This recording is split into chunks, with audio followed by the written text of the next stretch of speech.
Bienvenidos a los que estáis conectados por Zoom.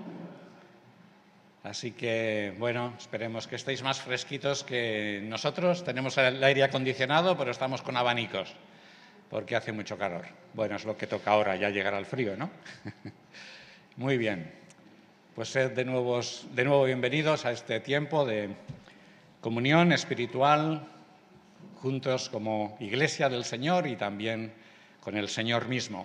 Tenemos la garantía de su presencia, estamos alrededor de la mesa del Señor y también vamos a considerar su palabra. Hoy tengo material de alto voltaje, así que espero que estéis alerta en lo que vamos a compartir, que va a ser un poco polémico. Vamos a pedir la bendición y empezamos, la bendición del Señor en oración. Padre, gracias de nuevo por esta oportunidad que nos das a tu pueblo de estar juntos, nosotros aquí, otros en otros lugares. Gracias, Señor, por ser tú el objeto de nuestra reunión y no otras cosas.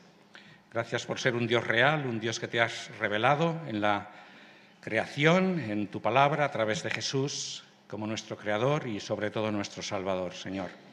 Estamos contentos de haberte conocido y deseamos estar juntos como Iglesia, adorando y bendiciendo tu nombre y recordando al Señor Jesucristo. Que nos ayudes en ello. A tu nombre, gloria. Amén. Muy bien, pues vamos a empezar leyendo un texto de Apocalipsis, capítulo 1.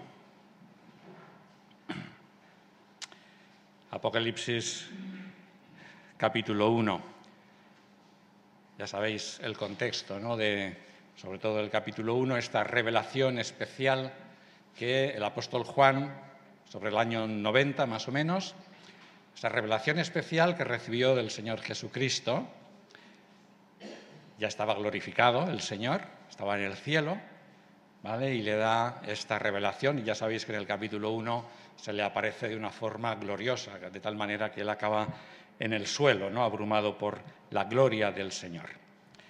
Y dice en el versículo 13, Apocalipsis 1:13, dice en el 12 que me volví para ver la voz que hablaba conmigo y vuelto vi 7 candelabros de oro, que simbolizan las 7 iglesias a las que escribirá luego, y en medio de los 7 candelabros a uno semejante al Hijo del Hombre. Es muy importante este dato, uno semejante al Hijo del Hombre. Y cuando llegamos al versículo 17, le dice, al final del versículo 17, le dice Jesús: no temas, yo soy el primero y el postrero, y el que vive, aunque estuve muerto, pero he aquí vivo por los siglos de los siglos, etc. Muy bien, pues dentro de este tema general que estoy dando acerca de los 3 enemigos del hombre Jesús, supongo que lo sabemos de memoria: Satanás, el ser humano y la muerte. Pues en las 2 sesiones anteriores hemos empezado a investigar ya algo acerca de su tercer enemigo, que es la muerte, o que fue la muerte. El domingo pasado vimos cómo a Jesús no lo mataron, sino que Él dio su vida voluntariamente, la entregó a Dios como sacrificio a nuestro favor. Y aparte del significado espiritual que tiene su muerte, como el domingo pasado vimos, en nuestro estudio nos interesa centrarnos especialmente en ver cómo Jesús, desde su humanidad, enfrentó su propia muerte. De tal manera que después de haber completado todo lo que fue su misión en la tierra, es decir, vivir, morir, resucitar, volver al cielo, a la dimensión espiritual donde vivía previamente con su Padre Celestial, ya allí, una vez resucitado y ascendido, es glorificado y está, como vimos el domingo pasado, a la espera de poner a todos sus enemigos, doblegarlos a sus pies. Pero el hombre Jesús, desde ese estado, por eso es importante el Hijo del Hombre aquí, desde ese estado de gloria, puede dar testimonio de que estuvo muerto. Ese es el impacto de lo que hemos leído en Apocalipsis. Yo estuve muerto, porque en el cielo Jesús no ha dejado de ser hombre, el Hijo del Hombre, y conserva su total humanidad. En el cielo, ya a la diestra de Dios, una vez su cuerpo fue resucitado. Así que vamos a intentar investigar qué quiere decir exactamente Jesús cuando dice «yo estuve muerto». Y para ello tenemos que situarnos de nuevo en el Monte Calvario y hacer una lectura que tenía que haber hecho antes y se me ha olvidado. Vamos a ir a Lucas capítulo 23 para ver la escena que tenemos para hoy. Lucas capítulo 23 y versículo 50. Lucas 23, 50.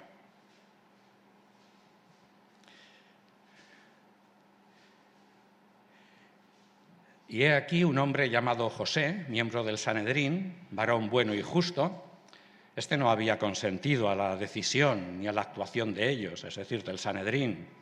Era natural de Arimatea, ciudad de los judíos, y estaba esperando el reino de Dios. Tenía fe puesta en la revelación, ¿no?, que tenían del Antiguo Testamento hasta ese momento. Y este José de Arimatea se acercó a Pilato y pidió el cuerpo de Jesús, el cuerpo muerto de Jesús. Y después de bajarlo, lo envolvió en una sábana y lo colocó en un sepulcro excavado en la roca donde aún nadie había sido puesto. Era día de preparación y comenzaba el reposo. Y siguiendo de cerca las mujeres que habían llegado con él desde Galilea, observaron el sepulcro y cómo había sido puesto su cuerpo. Y cuando regresaron, prepararon especias aromáticas y ungüentos, pero reposaron el sábado conforme al mandamiento. Pero al primer albor del día 1 de la semana, fueron al sepulcro llevando las especias aromáticas preparadas y hallaron rodada la piedra del sepulcro y al entrar no hallaron el cuerpo muerto, esto lo añado yo, el cuerpo muerto del Señor Jesús. Hasta aquí la lectura. Si la escena de la crucifixión, yo no sé qué te parece a ti, ¿no?, cuando lees los relatos de los evangelios que hablan de la crucifixión del Señor, ¿no?, aunque no dan demasiados detalles. Pero si esa visión de Jesús en la cruz muriendo es impactante, también lo es el momento de su sepultura. Así que ahora en esta escena que tenemos delante, recordad que estamos intentando verlo siendo espectadores externos, ¿no? Hemos estado viendo más o menos a Jesús hasta aquí y ahora la escena que tenemos delante lo hemos visto morir. Vemos cómo bajan de la cruz el cuerpo muerto de Jesús. Qué experiencia, ¿no? Tener en las manos, sujetar el cuerpo, un cuerpo muerto, cuerpo sin vida, que era el Señor. Tenerlo en brazos, transportarlo, alguien que en vida había caminado sobre el mar, pero ahora es un cuerpo inerte, muerto, sin vida. Y en este caso sí, a merced de lo que otros puedan hacer con él. Pero como hemos leído, el cuerpo muerto que hemos leído en Lucas, el cuerpo muerto de Jesús está en buenas manos. Y allí aparecen por sorpresa dos hombres que no han tenido mucho protagonismo en los evangelios, de hecho prácticamente no los conocemos de nada, bueno, a uno sí. Un tal José de Arimatea y Nicodemo lo conocemos más, ¿no? Son los principales actores en este momento. Nicodemo no es nombrado por Lucas, no ha salido en nuestra lectura, pero sí lo hace Juan en su Evangelio. ¿Quién hubiera dicho que estos dos hombres, ahora, en este momento, dan la cara, se arriesgan por el Señor?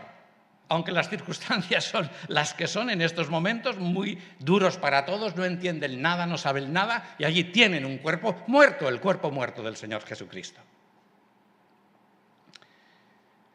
José de Arimatea, aunque no lo mencionan los cuatro evangelios, pero solo lo hacen en este momento, iba a decir de la vida o de la muerte de Jesús. Y es que José de Arimatea era un discípulo clandestino del Señor Jesucristo. Lo era por su posición delicada como miembro del Sanedrín judío, aunque hemos leído que intentó defender al Señor Jesús en ese juicio fingido, ¿no?, que le hicieron antes de la crucifixión, como hemos leído en Lucas 23, 51, pero al final no pudo hacer nada, ¿no?, porque era uno contra todos los demás. No pudo hacer nada por librar a Jesús de la muerte. Sin embargo, ahora no le importa exponerse y ocuparse de Jesús. Total, está muerto. A partir de ahora, a nadie le va a interesar el cuerpo muerto de Jesús. Se van a olvidar de él, porque ya es un tema cerrado para el judaísmo.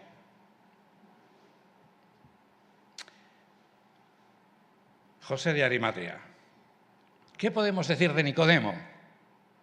Otro seguidor oculto de Jesús, también vinculado al Sanedrín judío y conocido en el Evangelio de Juan, que es el único evangelio que menciona a Nicodemo, como el que había venido a Jesús de noche. ¿Y por qué había venido a Jesús de noche? Porque no quería que nadie viera precisamente que le vieran hablar con Jesús, porque en el Sanedrín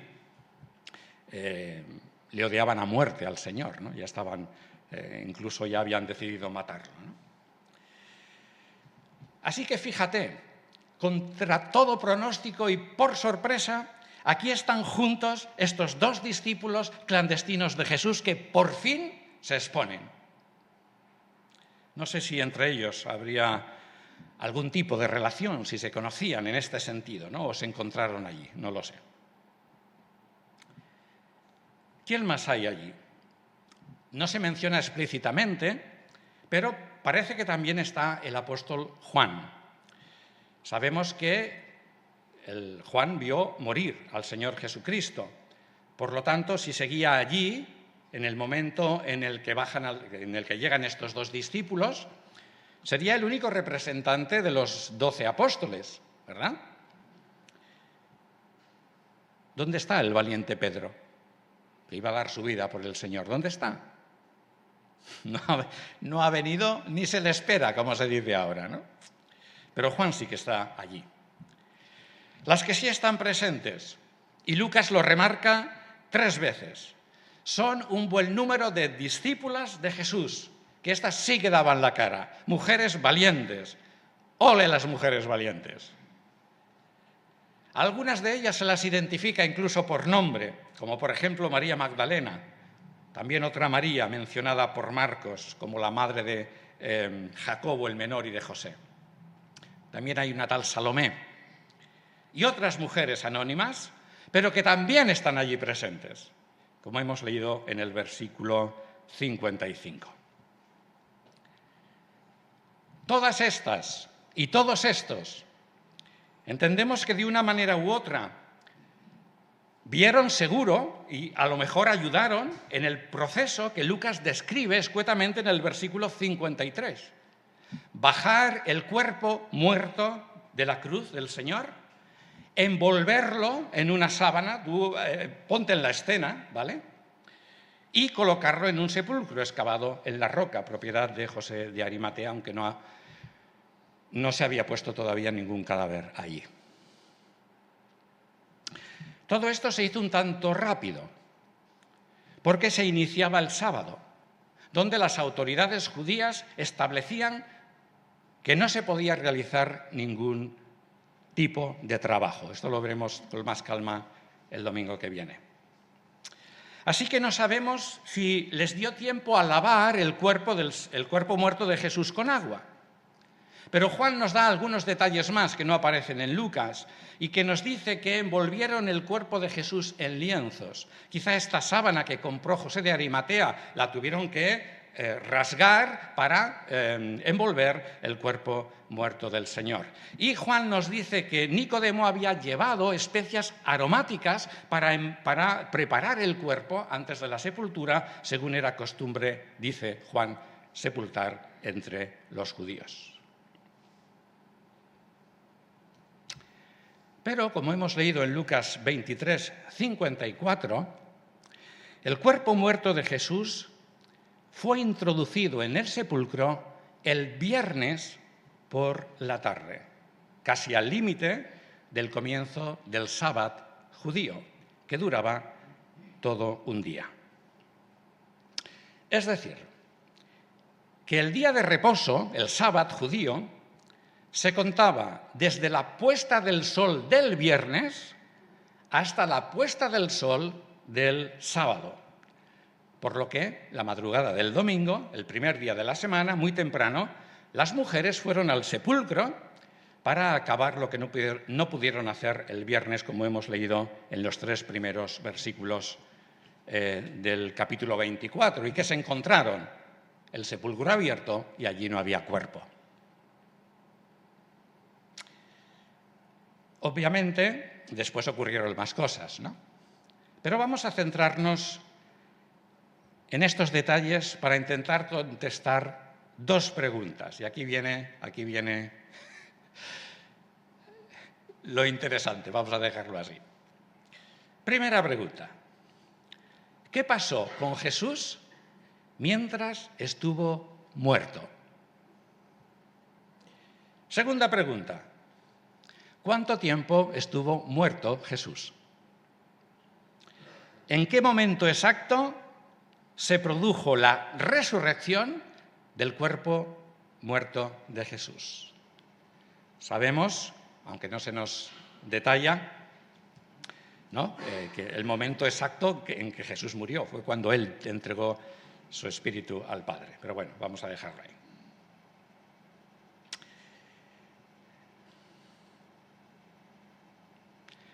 Cuando las mujeres llegan de madrugada al sepulcro, el domingo, la tumba estaba vacía.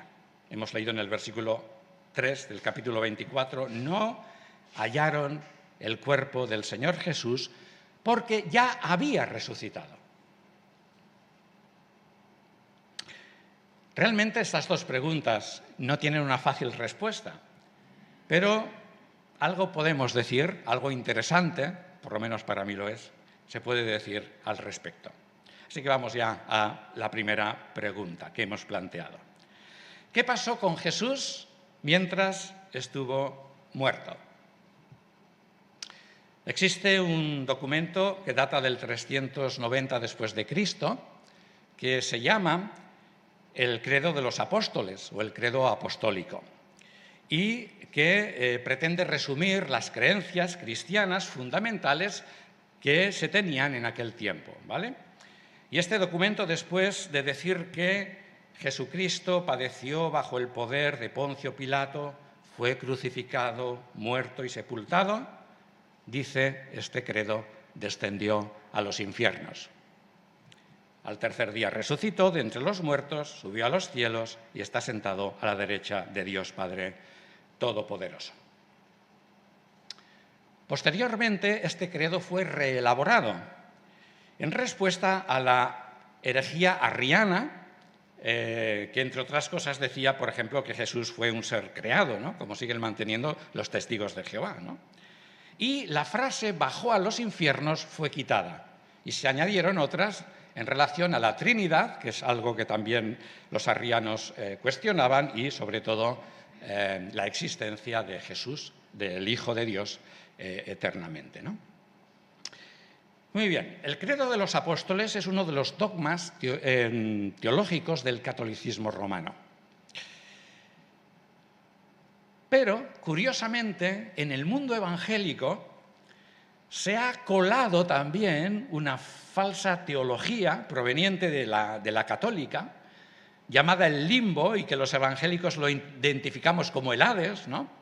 Donde se dice que cuando murió Jesús, allí, en el limbo o en el Hades, estaban las almas de las personas creyentes del Antiguo Testamento, es decir, los santos del Antiguo Testamento, ¿no? Allí, ¿quiénes estaban? Según esta teoría, los patriarcas, los profetas, etcétera, etcétera, que lógicamente vivieron y murieron antes de la venida y resurrección de Jesús. Y esta teoría dice que precisamente entre la muerte y resurrección de Jesús, que el Señor fue allí para sacarlos e introducirlos con Él en el cielo, y que después resucitó. Y como apoyo se presentan algunos textos bíblicos, que hoy no los vamos a ver, seguramente saldrán a lo largo de las próximas sesiones, para demostrar esto, ¿no? Pero, por supuesto, que ni Jesús bajó al infierno, ni fue al limbo al rescate de los creyentes del Antiguo Testamento. En realidad no hay ningún pasaje bíblico que apoye ninguna de estas dos afirmaciones.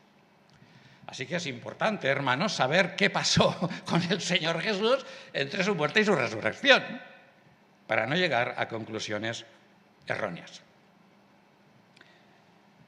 Muy bien. Lo último que sabemos es que en el momento de su muerte, Jesús entregó su espíritu humano al Padre, ¿no? Tal como leemos en Lucas 23, 46. Entonces Jesús, clamando a gran voz, dijo: Padre, en tus manos encomiendo mi espíritu. Y después expiró, murió, ¿vale? Eso es algo que sabemos. Aunque en este caso, como ya hemos remarcado, la iniciativa de su muerte partió de él, fue cuando él quiso morir, porque tenía un contenido espiritual también su muerte, que nos afecta a nosotros. Sabemos que por la revelación bíblica, cuando las personas mueren, ocurre exactamente lo mismo. Y esto es lo que enseña la Biblia, esto es algo seguro, que enseña tanto el Antiguo Testamento, porque a veces hacemos diferencias, como el Nuevo Testamento. Vamos a ver un texto del Antiguo Testamento, Eclesiastés 12:7, es un texto clásico, yo creo que hasta lo debemos saber de memoria. Dice: y el polvo, se refiere al cuerpo muerto, humano, de cualquier persona, vuelve a la tierra, ¿de dónde procede? Porque de ahí nos hizo Dios, del polvo de la tierra, y al polvo volvemos, el cuerpo. Pero el espíritu humano vuelve o retorna a Dios que lo dio. Un texto del Nuevo Testamento, Jesús. Ajá. Por eso Jesús pudo decir a los saduceos, ¿qué decían los saduceos? No hay resurrección de muertos. Esto aparece en Lucas 20:38. Y Jesús les dice, Dios no es un Dios de muertos, sino de vivos, porque para Él todos viven. Lo que pasa es que Jesús no dice cómo viven. Claro, porque la frase es escueta y corta. ¿Qué significa que para Dios todos viven? Bueno, eso es cosa de Dios, porque es Dios quien da y quita la vida. Y curiosamente nosotros solemos presentar este texto junto a otros para demostrar que se sigue viviendo, que se sigue existiendo después de la muerte, cuando el objetivo precisamente de Jesús aquí es demostrar la resurrección del cuerpo. No que se sigue viviendo. Bueno, puede, ¿no? Para Dios sí. Pero Jesús está enseñando ahí la doctrina verdadera de la resurrección del cuerpo, una doctrina olvidada de los evangélicos, quienes, insisto, nos empeñamos en quedarnos en mitad de camino, o sea, en la muerte, cuando lo que la Biblia enseña es la resurrección del cuerpo y después estaremos con Jesús para siempre. Así que estamos seguros de que con Jesús pasó ese proceso en su propia muerte humana. En este sentido, el Señor entregó su espíritu humano al Padre y, por lo tanto, podemos decir, en base a lo que Él mismo enseña, que para su Padre Dios, Jesús vivía. No podemos decir más, porque el Señor no dijo nada más, ¿no? Como todos los demás seres humanos, porque la vida la da Dios. Y lo tenemos que dejar ahí de momento. Bueno, este sería un principio de aproximación de respuesta, un poco vaga, a la primera pregunta que habíamos formulado, que era ¿qué pasó con Jesús mientras estuvo muerto? Vamos a por la segunda pregunta. ¿Cuánto tiempo estuvo muerto Jesús? ¿En qué quedamos? ¿Jesús estaba muerto o estaba vivo? ¿No? Dice Jesús, yo estuve muerto. Lo dice Él. Pasó por esa experiencia. Vale. La vida humana, no la de los ángeles, la humana, en la Biblia no se concibe sin el cuerpo físico. Por eso en vida Jesús, cuando hablaba de su muerte, siempre, o sea, no se quedaba ahí, sino que siempre decía una y otra vez, resucitaré, resucitaré, el Hijo del Hombre será, resucitaré, resucitaré, constantemente. Sabemos por los datos de los evangelios que Jesús murió el viernes. Murió después de la hora 9, a partir de ahí, ¿no? Que serían más o menos las 3 de la tarde. A partir de ahí hasta la puesta del sol del viernes, porque ahí empezaba el sábado. Por lo tanto, todo este proceso que hemos leído de bajar el cuerpo de Jesús de la cruz, envolverlo en la sábana, colocarlo en el sepulcro, etc., se tuvo que hacer deprisa, porque en cuanto se fuera el sol, no había electricidad, no había linternas, todo funcionaba con antorchas y con velas, así que se guiaban por la luz solar. Porque ese viernes por la tarde comenzaba el sábado, el día de reposo, donde no se podía hacer nada. La retirada de la piedra del sepulcro la realizaron 2 ángeles la madrugada del domingo, antes de que llegaran las mujeres, ¿no? Pero claro, retiraron la piedra no para que el Señor saliera, no, para demostrar que el Señor ya no estaba allí, que el cuerpo muerto de Jesús ya no estaba allí. Según Juan, cuando entró con Pedro, solo estaban los lienzos de lino y el sudario enrollado y colocado ordenadamente aparte, lo cual indica que Jesús era un hombre ordenado. No como algunos hombres que cuando llegamos a casa nos quitamos los zapatos, los dejamos por allí y la ropa también. Bueno, no sé si me voy a callar. Jesús era ordenado, se hacía la cama, por así decirlo. Las mujeres van al sepulcro de madrugada, el domingo, siendo aún oscuro, dice Juan. Pero ya amaneciendo, dicen los otros evangelios. Y, como digo, se encuentran el sepulcro abierto, los ángeles, quienes les comunican que Jesús ha resucitado. Cada evangelio aporta detalles que no aportan otros, pero bueno, así podemos tener una visión de conjunto de la escena. Por lo tanto, la conclusión es que Jesús tuvo que resucitar en algún momento anterior a la remoción de la piedra. Sabemos que no era necesario quitar la piedra para que Jesús saliera, porque el cuerpo resucitado de Jesús aparecía y desaparecía cuando quería. O sea que la piedra le daba igual, ¿no? Cuando resucitó, resucitó.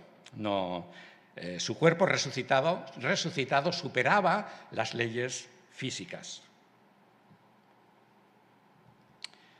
Nos acordamos que Jesús dijo también que estaría en el corazón de la tierra es decir, muerto o sepultado, 3 días y 3 noches. Claro, esto teniendo en cuenta el modo habitual en el que se contaban los días en el judaísmo, que no eran igual como los contaban los romanos y que no es igual a cómo lo contamos nosotros. Porque, por ejemplo, ¿no?, el sábado, ¿cuándo empieza para nosotros? A las 0 horas, ¿no?, cuando el viernes, 11:59, 00, ahí empieza el sábado, ¿vale? En cambio, para los judíos no era así. Para los judíos de aquel tiempo, el sábado empezaba a las 6 de la tarde del viernes.